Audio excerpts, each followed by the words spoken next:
Hoje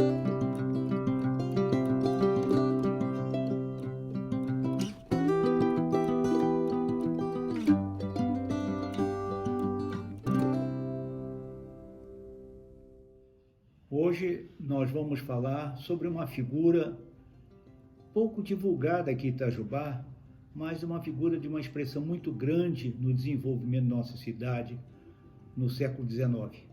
Trata-se de Joaquim Delfino Ribeiro da Luz. Joaquim Delfino Ribeiro da Luz nasceu em Espírito Santo dos Conquibos. Espírito Santo dos Conquibos ainda pertencia à freguesia de Itajubá quando ele nasceu. Filho de Bento Ribeiro da Silva e Felicidade Perpétua da Luz. Era casado com Maria Umbelina Carneiro Santiago, filha do comendador Francisco Carneiro Santiago. Era muito estudioso, cursou com muito mérito a escola base e foi para a Faculdade de Direito de São Francisco, onde formou-se em Direito e retornou, após uma brilhante carreira, para Itajubá. Aqui chegando, foi designado como juiz municipal e de órfãos.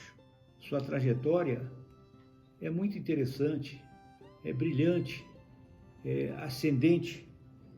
Foi vereador aqui, presidente da Câmara. Quer dizer, era o presidente da Câmara, era o prefeito naquela época, o agente executivo, o prefeito da época.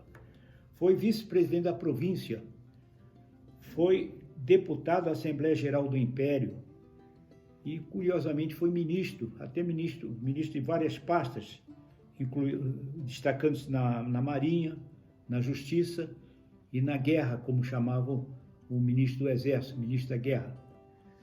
Finalmente, já no ápice de sua carreira, foi conselheiro do Império.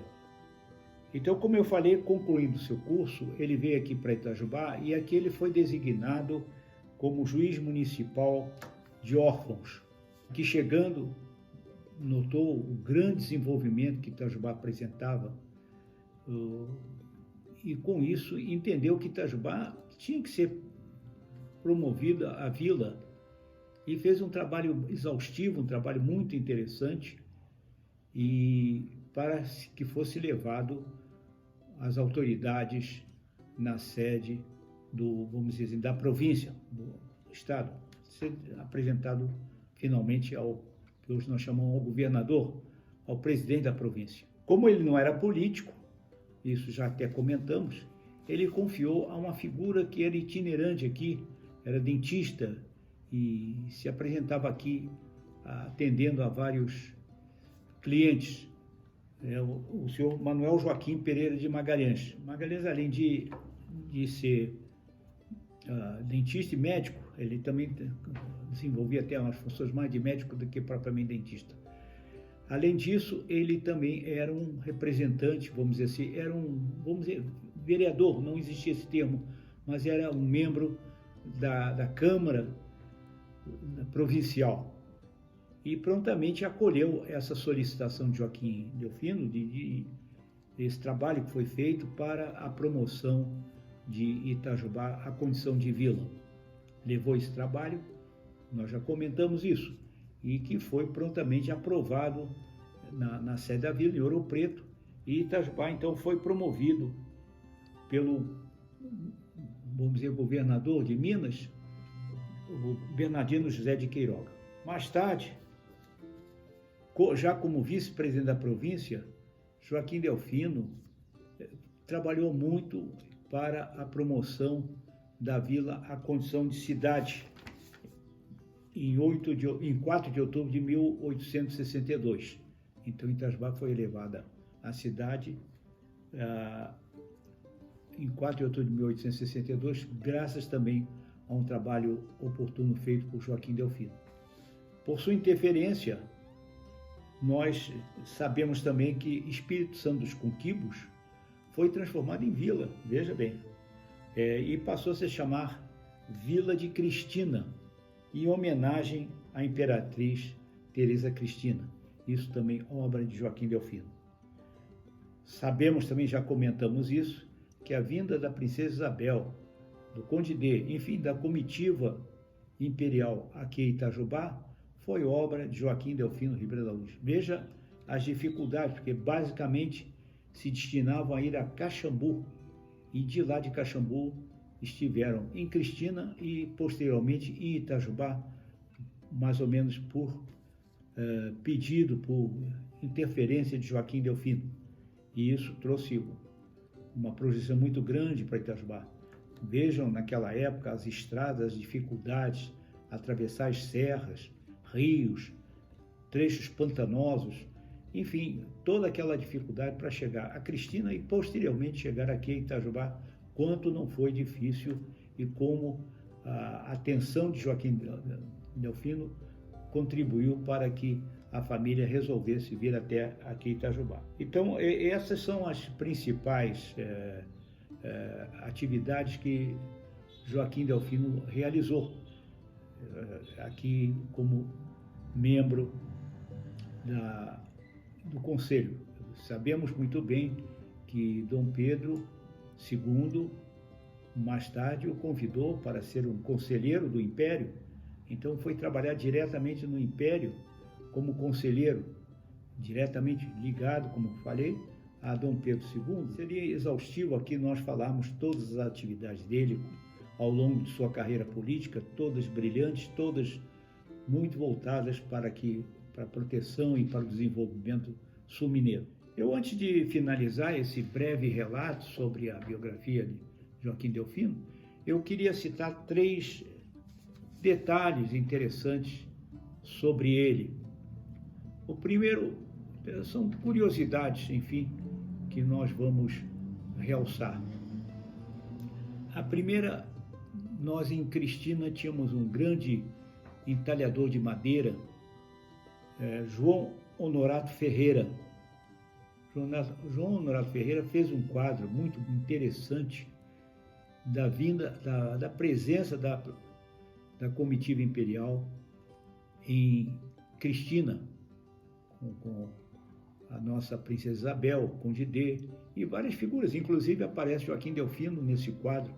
Esse quadro entalhado encontra-se na prefeitura de Cristina.